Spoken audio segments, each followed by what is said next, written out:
మూడున్నరేళ్లుగా రాష్ట్రానికి వైసీపీ ప్రభుత్వం శనిలా దాపురించిందని రాష్ట్ర టీడీపీ అధ్యక్షుడు కింజారపు అచ్చెన్నాయుడు అన్నారు. టెక్కలిలో ఆయన మీడియాతో మాట్లాడుతూ మూడున్నరేళ్లలో ఒక్క పరిశ్రమైనా స్థాపించారా అని ప్రశ్నించారు.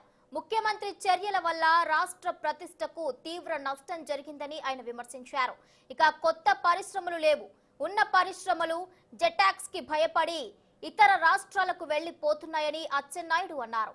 అదేవిధంగా పారిశ్రామికవేత్తలు రావాలి అంటే తాడేపల్లి వెళ్లి జెటాక్స్ అయినా ఇవ్వాలి లేదా వాటా అయినా ఇవ్వాలని కొత్త పరిశ్రమలు రావడం లేదని ఆయన అన్నారు. కొత్త పరిశ్రమలు లేవు.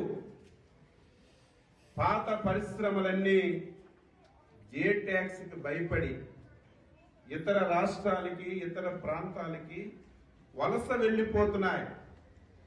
ఆంధ్రప్రదేశ్ రాష్ట్రంలో ఎవరైనా ఒక పరిశ్రమ పెట్టాలంటే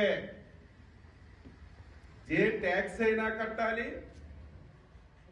లేకపోతే జే గ్యాంగ్ కి ఆ పరిశ్రమలో వాటాలు ఇవ్వాలి.